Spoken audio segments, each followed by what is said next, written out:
बाल मृत्यु दर पर प्रभावी अंकुश लगाने के उद्देश्य से मध्य प्रदेश शासन एवं आईएपी के बीच एमओयू के संबंध में 19 फरवरी को शीतला सहाय सभागार में पत्रकार वार्ता आयोजित की। इस वार्ता में मध्य प्रदेश के स्वास्थ्य आयुक्त डॉक्टर संजय गोयल ने पत्रकारों से चर्चा की। आईएमआर एमएमआर के बारे में मैं डेफिनेटली कहूँगा कि हाँ, सिचुएशन चैलेंजिंग है, परंतु जब चैलेंजेस होते हैं तभी हम उसमें कुछ नया करने की सोचते हैं। और मुझे विश्वास है कि अगर हम मेहनत करके उन गैप्स को ढूंढेंगे कि कहाँ हम किसी बेबी को सफिशिएंट स्वास्थ्य सुविधाएं नहीं दे पा रहे और उस गैप को हम मिलकर कैसे कवर करें, में ये सही है कि शासन के पास अब रिसोर्सेज की कमी नहीं है, कमिटमेंट की कमी नहीं है। मेरे ख्याल खासकर मैं अपनी स्टेट की बात करूंगा, हमारे यहाँ पॉलिटिकल कमिटमेंट की बिल्कुल कमी नहीं है। हमारे माननीय मुख्यमंत्री जी ने अभी एनएचएम की बिल्डिंग का उद्घाटन किया तो हमें एक ही टास्क सबसे बड़ा दिया है कि आईएमआर एमएमआर को कम करना किसी भी स्थिति में। 179 to be exact 180 delivery point हमने टारगेट किए हैं पायलट फेज में, प्रथम फेज में। अब इन 180 डिलीवरी पॉइंट्स पे जो भी स्टाफ डिलीवरी करवा रहा है या बच्चे की केयर के लिए जिम्मेदार है, जिसमें डॉक्टर, स्टाफ नर्स, एएनएम, उन सभी को पहला जो मिनट सांस लेने का है बच्चे का, उसके बारे में पूरी ट्रेनिंग दी जाएगी। बच्चे को असेस करना, रिससिटेट करना आवश्यकता हो तो, और उसको फिर से असेस करके उसकी कंडीशन के मुताबिक रेफर करना। ये कहने में छोटा काम लग रहा है, बहुत छोटा काम लग रहा है, परंतु बहुत सारे लोग पीडियाट्रिशियन छोड़ के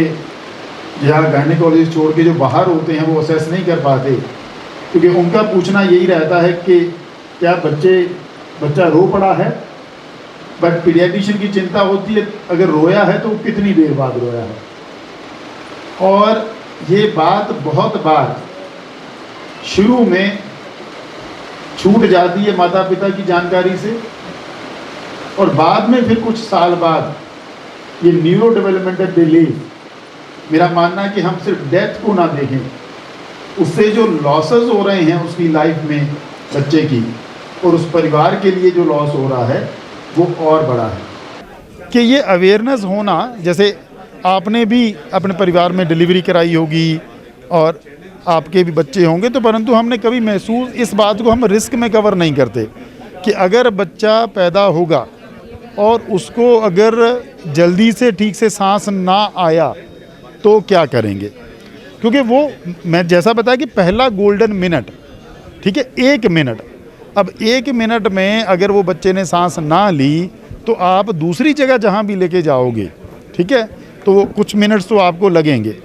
तो जो बेसिकली बच्चे को पहले मिनट में जो केयर चाहिए, ठीक है, सांस लेने में जो सपोर्ट चाहिए, उसकी कुछ ट्रेनिंग मेरे ख्याल कुछ नर्सिंग होम्स में रहती है, परंतु वृहद स्तर पर उसको प्लान करके 100% उन जो स्टाफ को ट्रेन करने का ये हमारा अभियान है। और इसमें हमारी कोशिश है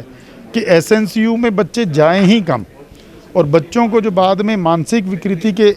चांसेस रहते हैं वो भी कम से कम हो। आपकी ओर से, मीडिया की ओर से यही है कि हमें अवेयरनेस क्रिएट करना कि इसकी ज़रूरत है। हमें पहला मिनट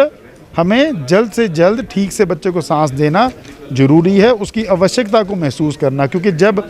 आप लोग आवश्यकता महसूस कराएंगे तो हम पे एक प्रेशर आएगा कि अगर ये आवश्यक है तो फिर शासन क्या कर रहा है। तो मैं मानता हूँ कि मेरे हेल्थ कमिश्नर होने के और बीइंग पीडियाट्रिशियन मेरी ड्यूटी है कि अगर ये आवश्यकता है तो मैं उसकी सुविधा ज़्यादा से ज़्यादा उपलब्ध कराऊँ। हाँ, इसमें हमने सर्वप्रथम पायलट में 6 ज़िले लिए हैं, जो पन्ना, छतरपुर, शहडोल, दमोह, श्योपुर और उमरिया। जिन महिलाओं का टाइमली सिजेरियन हो जाए, क्यों हो जाए, क्योंकि जो बच्चा है अगर पेट में सांस उसको ठीक से नहीं आ रहा अब अगर उसको टाइमली डिलीवरी नहीं होगी जल्द से जल्द तो बच्चे को बाहर आते ही बर्थ एस्फिक्सिया होगा, जैसा जिसके कारण ये कॉन्फ्रेंस है। तो अगर हम उस टाइम सिजेरियन करके उस बच्चे को जल्दी नहीं डिलीवर कर पाएँ तो उसके लिए मुश्किल होती है। नहीं, मैं फिर से कह रहा हूँ कि प्राइवेट भी अगर कोई सिर्फ डिफ़िकल्ट केस पहुँच रहा है, जैसे उसको सिर्फ कोई सिजेरियन के लिए रेफ़र कर रहा है, ठीक है, तो उसका प्रतिशत आएगा। परंतु अगर कोई ऐसा लगता है कि जानबूझ के उनके सिजेरियन किए जा रहे हैं तो डेफिनेटली हम उसकी जांच करेंगे, कार्रवाई कराएंगे।